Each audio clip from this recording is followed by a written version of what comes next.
Hello, welcome to my review of Searching. I give this film 8 out of 10 Google searches. This film is a solid drama, a solid thriller film. It's coming through footage through apps, cameras, real world cameras like security cameras, live streams, maps, Facebook. The camera comes from so many different angles and it builds the thrill with that.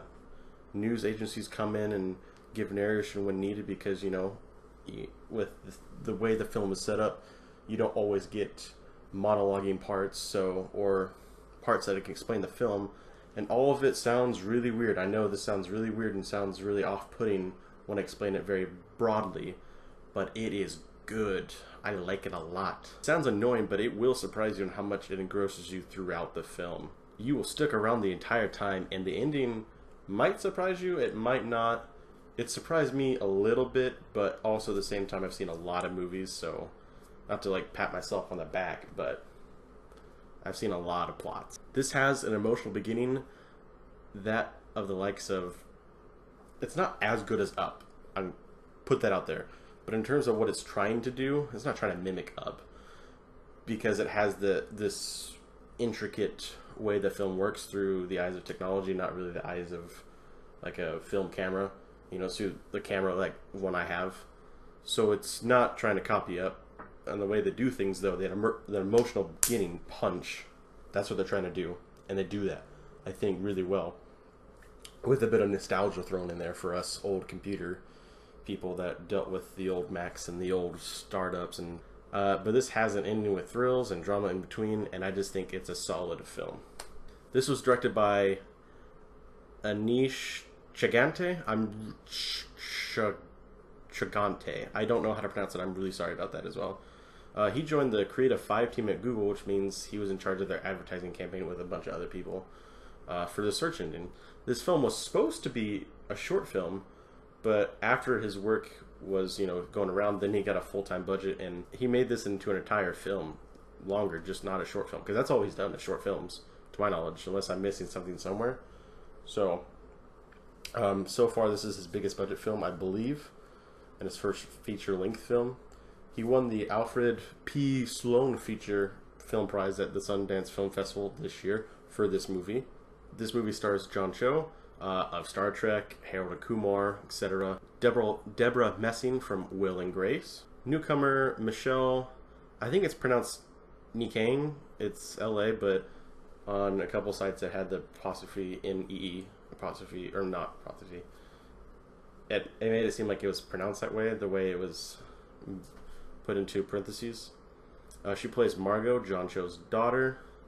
She does well with what she's given, which, again, it's not a lot, but that's how the film works. Like, you're not supposed to know a lot of her. It's supposed to be, like, half of the mystery. The musical score was done by Torin Borrowdale. His work is so good. I was watching this film with my girlfriend, and I whispered to her during the film, I was like, this sounds exactly like Inside Out. Not exactly, but to the point where I thought it was going to be the same composer. Like a Hans Zimmer, you can say, oh, this sounds like him, And I thought this guy did Inside Out. He didn't. He's only done short films as well. I think I might be wrong in that one. I haven't triple-checked that one. But his music is great. There's a lot of points where it's not there. It's just the clicky-clacking. Oh, gosh, I ruined my script. The clicky-clacking of a computer, So he cuts off his music then, and then brings it back up when there's actual needs for it, because sometimes just the clicky, that little click clack is all you need for the film to build, even its thrilling parts. And other times he brings in the musical score, and I really like it when he does. So kudos to that. That was beautiful. This film takes you on an emotional beginning, like I said. It is an emotional roller coaster throughout the film, I believe. And just the nostalgia at the beginning of how they introduced the characters, our three main characters, I guess, for the beginning of the film at least, not for the ending of the film, is just beautiful. It's smart, it was thought out, and it's just so cute. It's just so darn cute. It's just what I wanted to do, personally. And it's just so good. I won't even ruin it. And that how can you ruin the beginning? But I don't want to ruin it. It's just pure. This movie is a commentary on parenting in the modern age, as well as how social media affects us, and how it affects people specifically more in critical situations or very serious situations, and it hits home. I've not been through it personally, but I've seen things like what happens in the film and saw people who have no connections to someone all of a sudden be, oh, boo-hoo, it's so sad, I lost my best friend and stuff like that. I've seen that. I hate that. And the way it commentates on it is just beautiful, of how just two-faced we can be as a society with social media and everything. So in that instance, or that in that effect, it's a very poetic film, and it's done tastefully, I think. It doesn't go too overboard. And then when you see John work his character, it's just great. Like, sometimes you only see this much of his face, sometimes you can only see like maybe a little bit below his chest, and there's other times where it's full body, but the full body is like security cameras. And he still acts really fracking well.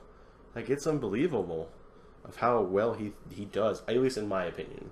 I know some people might already hate it just because of the angles and how the camera angles and everything works. I just think with what he was given, he did phenomenal. What's really amazing about this film that I need to mention in this review is that throughout the film, from beginning to end, you see characters, type like I was doing. They're typing like a text, a message, something, email, something along those lines, and you see them type their thought or what they're going to speak, but really it's just a thought of theirs, and they delete it all. So you could see, for instance, there's a moment where John was going to yell at his daughter, but then he deleted it all and then just wrote something nice and funny. I love that. I love that because I feel like I would do that as a parent. I would type something and be like, oh no, I don't want my kid to think of that. Or like, sometimes the text doesn't come through the right way because you can't get a sense of how they're saying it. And so you delete it and redo and type in something that's more, vanilla, something that can't be taken a misconstructed way or something like that. And I love it too. When I wrote this review 5 days or so ago, because I haven't got my camera back in a while, this film has made $34 million, but I bet by now it's made a couple more million on top of that, because this was before the weekend.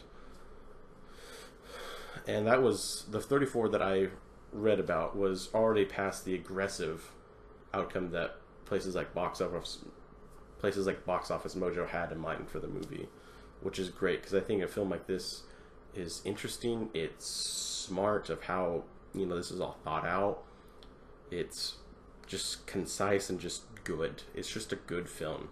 So this film has a lot going for it. A different viewpoint on movies, how they're made, a solid thriller with a good twist, I think, at the end, an amazing commentary on social media and how we act with it. This is a great thriller to watch with really anyone, I think. The nostalgia trip at the beginning is almost worth the price of admission by itself. All in all, I gave it an 8 out of 10, like I said at the beginning. But with this film, there's a couple things missing as how I review films. With everything that this film was given, budget, cast, crew, musical, directing, everything, did it do the best it could. This has a couple skipping points. I think one of my biggest problems was that sometimes the computer screen, like we'd see an entire computer screen, like the screen of the film would be a computer screen, and that's it. And sometimes things on the top right, top left, bottoms were blurry, and it wasn't blurry to make our eyes go somewhere else, because sometimes I feel like, they go to file, edit, do something, copy, delete, something like that, and it was still blurry. And that took me out of the film. I was like, okay, this is stupid. I feel like my glasses and my contacts are not feeling well, but really it's just the film being blurry, which is weird. And a couple other things, a couple minor things, that doesn't make this a perfect film for what it could have been, but I still think everything that it had, that could have gone wrong or could have gone right, they did really well with it all in the end. I really want to see more work by the team that was behind this, since it was a relative unknown group of people. No offense to them, they're just short films. I want them to be in Hollywood a little bit more. I'm not talking like give them, a tentpole flagship movie. I want them to make more original work, more creative things like this movie. We always thought of Pixar being really intuitive and really imaginative of a spectrum of movies, but if this crew keeps on doing stuff like this, that could be cool. It's not gonna be animated cool, like, oh, what if your thoughts had feelings, but it'd be cool if, like, what if you showed a movie through the eyes of what our generation usually sees their lives through?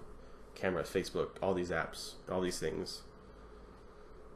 So if you like thrillers, or if you like intuitive, you know, some type of movie that hasn't really been done before, I don't think, this type of film at least, specifically, then go see it. I think it's worth it.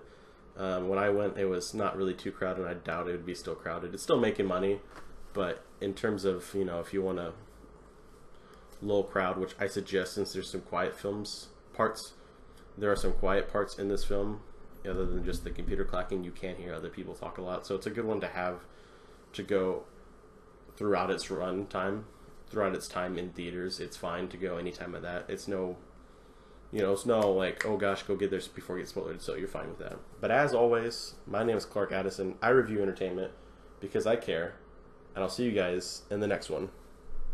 Social Read Predator.